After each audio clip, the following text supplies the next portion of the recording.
ওকে, একটা প্রশ্ন ছিল, সেটা হচ্ছে বিশ্ব রোড চুয়ারা, আপনি ঘটনাগুলো জানেন, বিএনপির নাম ভাঙিয়ে 1.5 থেকে 2 কোটি টাকা প্রত্যেক মাসে চাঁদা নেওয়া হয়, এবং আদৌ কি তারা বিএনপি কিনা, যেহেতু মহানগর আপনি বিএনপির আহ্বায়ক, সেই বিষয়ে আজও বিএনপি না তারা অন্য দল থেকে এসে আপনাদের বদনাম ছড়াচ্ছে?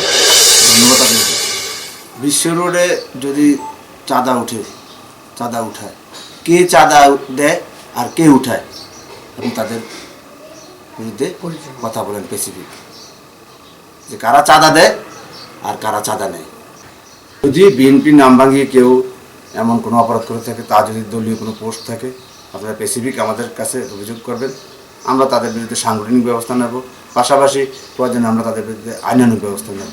আসলে বিগত আমি বলবো যে 18 বছর সারা বাংলাদেশে বিএনপির নেতাকর্মীদের উপর দমন, পীড়ন, নির্যাতন অব্যাহত ছিল।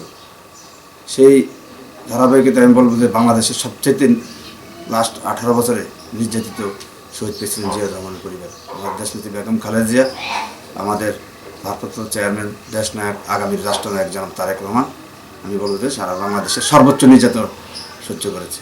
তার ধারাবাহিকতায় আমরা যারা যেখানে দায়িত্ব পালন করছি, বিএনপি সারা বাংলাদেশের জেলা, মহানগর, ওয়ার্ড, ইউনিয়ন, উপজেলা প্রত্যেকের অবস্থান থেকে নির্যাতনের শিকার হয়েছে।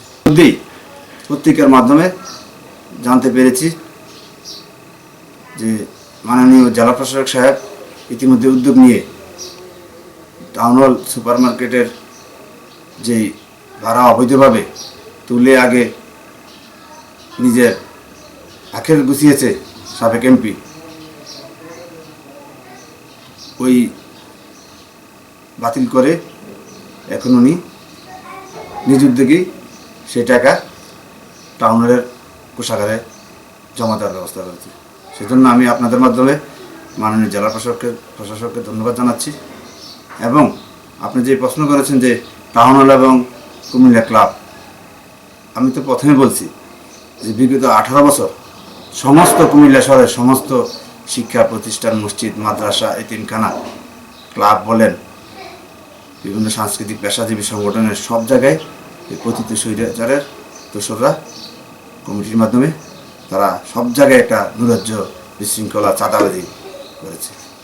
অবশ্যই আমরা যদি আমাদের দল বিএনপি নির্দলীয় নিরপেক্ষ যে অন্তর্বর্তীকালীন সরকারের সুষ্ঠু নির্বাচনের মাধ্যমে যদি আমাদেরকে জনগণ ম্যান্ডেট দেয়, অবশ্যই আমরা ইনশাল্লাহ সকল অনিয়ম, দুর্নীতি দূর করে 5ই আগস্টের যে চেতনা, এই যে 5ই আগস্টকে যে গণ অভ্যুত্থান, সে গণ অভ্যুত্থানে সফল করতে যে সমস্ত ভাই বোনেরা শহীদ হয়েছে, যারা আহত হয়েছে, তাদের রক্তের সাথে আমরা কখনো আপোষ করব না। এবং আগামী দিনে একটি সুন্দর বাংলাদেশ বিনির্মাণে জনগণের সহযোগিতা নিয়ে সকল অনিয়ম, সকল দুর্নীতির বিরুদ্ধে আমরা সোচ্চার হব। যে নগর উদ্যান, যে পার্কের কথা বলছেন, সেটা সিটি কর্পোরেশনের অন্তর্ভুক্ত। যেহেতু অন্তর্বর্তীকালীন সরকার ক্ষমতায়, এখন কিন্তু বিএনপি ক্ষমতা নাই, এখনও অন্তর্বর্তীকালীন সরকার ক্ষমতায়, এবং যারা সিটি কর্পোরেশন প্রশাসক হিসেবে দায়িত্ব পালনরত অবস্থায় আছেন, আমি তাদের দৃষ্টি আকর্ষণ করে বলবো যে তারা যাতে দ্রুত সম্ভব যারা এই চাঁদাবাজি, যারা এই অবৈধ স্থাপনা বসিয়ে অবৈধভাবে চাঁদা আদায় করছে, তাদের বিরুদ্ধে আইনানুগ ব্যবস্থা নিয়ে দ্রুত একটি সুন্দর পরিবেশ তৈরি করে।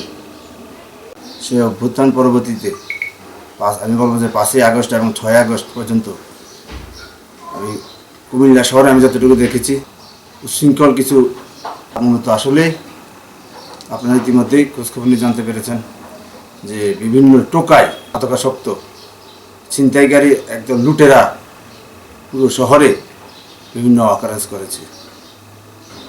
তার পরবর্তীতে আপনারা যে টাউন হলের কথা বলতেছেন, টাউন হলে আসলে একটা টাউন হল কমিটি ছিল বিগত সরকারের, যে দোসর পতিত যেই সরকার, তাদের যেই গডফাদাররা ছিল সারা বাংলাদেশে জেলা ভিত্তিক, বিভিন্ন আসন ভিত্তিক, তাদের অনুসারীরাই সেই কমিটিগুলো ছিল।